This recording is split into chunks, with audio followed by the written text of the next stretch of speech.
to defend democracy because we have fought for it ourselves.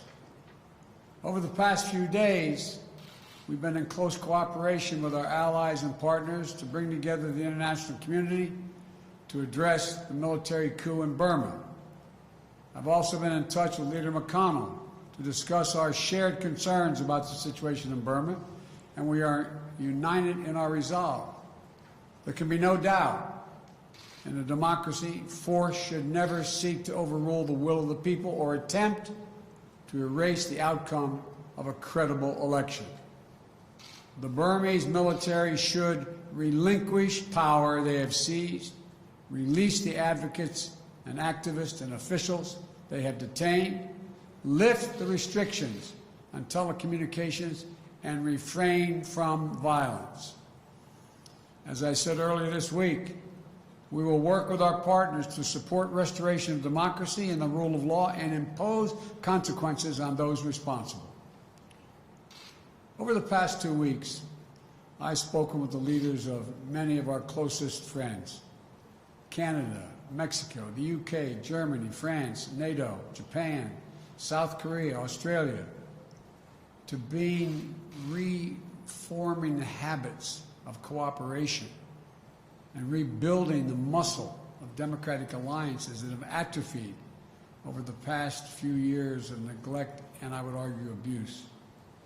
America and alliances are our greatest asset. And leading with diplomacy means standing shoulder to shoulder with our allies and key partners once again. By leading with diplomacy, we must also mean engaging our adversaries and our competitors diplomatically, where it's in our interest, and advance the security of the American people. That's why yesterday the United States and Russia agreed to extend the New START Treaty for 5 years to preserve the only remaining treaty between our countries safeguarding nuclear stability. At the same time, I made it clear to President Putin, in a manner very different from my predecessor, that the days of the United States rolling over in the face of Russia's aggressive actions, interfering with our elections, cyber attacks, poisoning its citizens, are over. We will not hesitate to raise the cost on Russia and defend our vital interests and our people. And we will be more effective in dealing with Russia when we work in coalition and coordination with other like-minded partners. The politically motivated jailing of Alexei Navalny and the Russian efforts to suppress freedom of expression and peaceful assembly are a matter of deep concern to us and the international community. Mr. Navalny, like all Russian citizens, is entitled to his rights under the Russian Constitution. He's been targeted for exposing corruption. He should be released immediately and without condition. We'll also take on directly the challenges posed by our prosperity, security, and democratic values by our most serious competitor, China. We'll confront China's economic abuses, counter its aggressive, coercive action to push back on China's attack on human rights, intellectual property, and global governance. But we are ready to work with Beijing when it's in America's interest to do so. We will compete from a position of strength by building back better at home, working with our allies and partners, renewing our role in international institutions, and reclaiming our credibility and moral authority, much of which has been lost.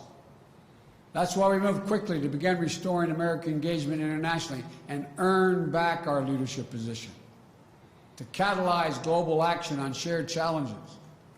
On day one, I signed the paperwork to rejoin the Paris Climate Agreement. We're taking steps led by the example of integrating climate objectives across all of our diplomacy and raising the ambition of our climate targets.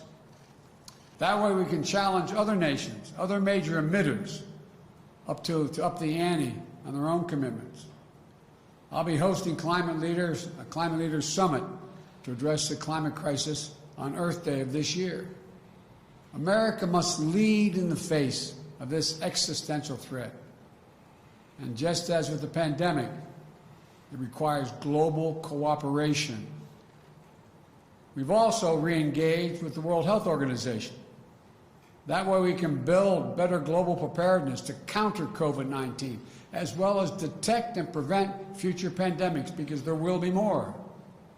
We've elevated the status of cyber issues within our government, including appointing the first Deputy National Security Advisor for Cyber and Emerging Technology.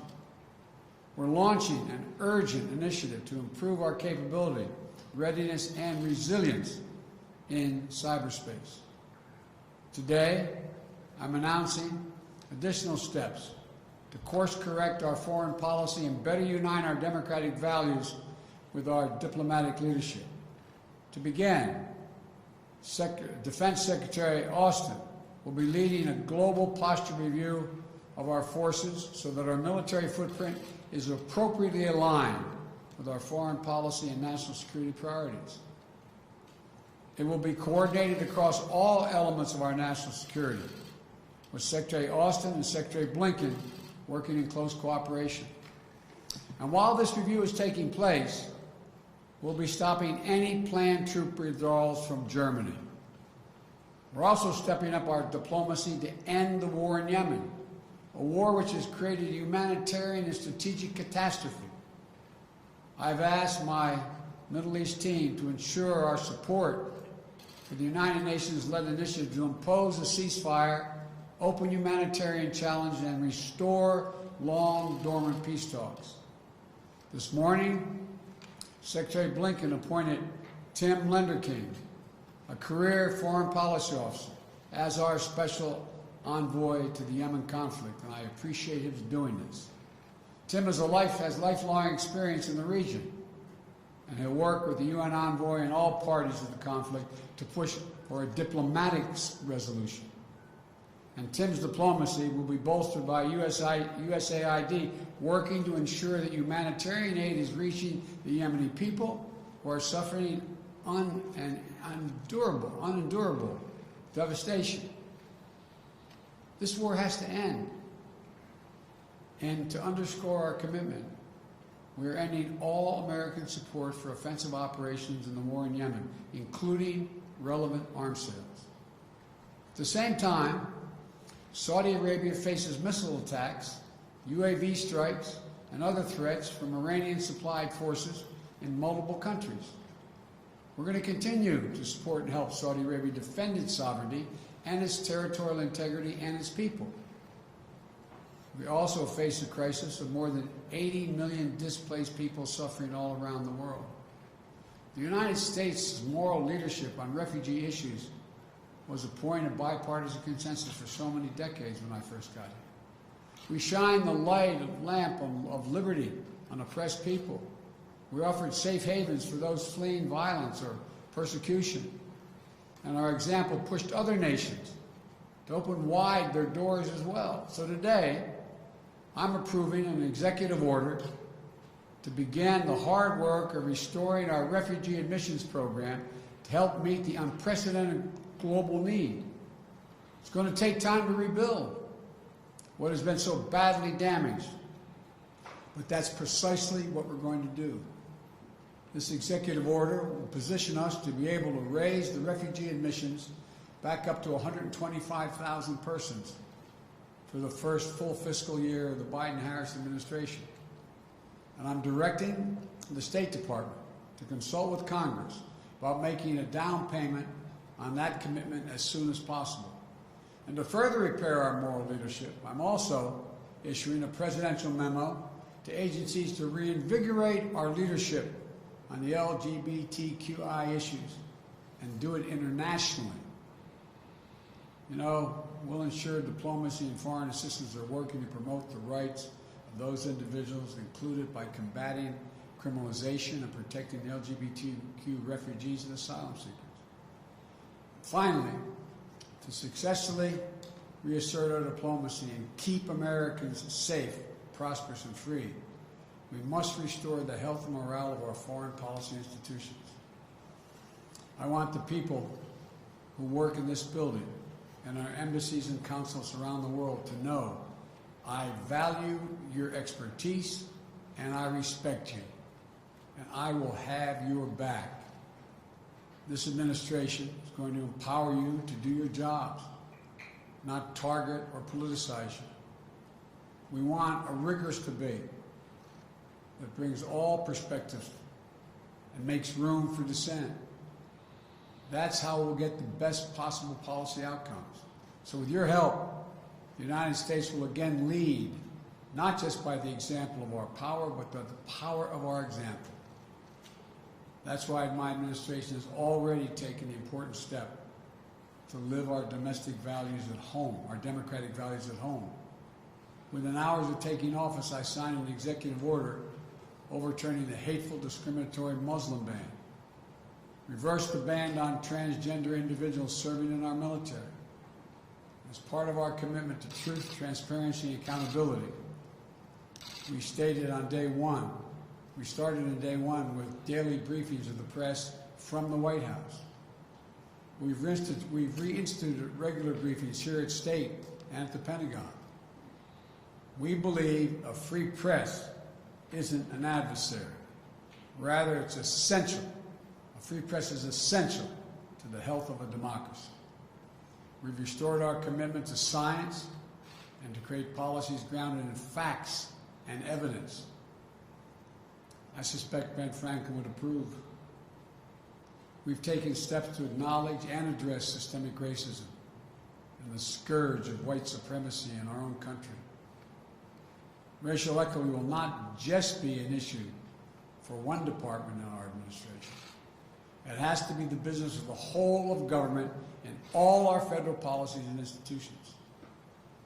All this matters to foreign policy because when we host the Summit of Democracies early in my administration, to rally the nations of the world to defend democracy globally, to push back the authoritarianism's advance, we'll be a much more credible partner because of these efforts to shore up our own foundations. There's no longer a bright line between foreign and domestic policy. Every action we take in our conduct abroad, we must take with American working families in mind. Advancing a foreign policy for the middle class demands urgent focus on our domestic economic renewal. And that's why I immediately put forth the American Rescue Plan to pull us out of this economic crisis. That's why I signed an executive order strengthening our Buy American policies last week. And it's also why I work with Congress to make far-reaching investments in research and development of transformative technologies. These investments are going to create jobs, maintain America's competitive edge globally, and ensure all Americans share in the dividends.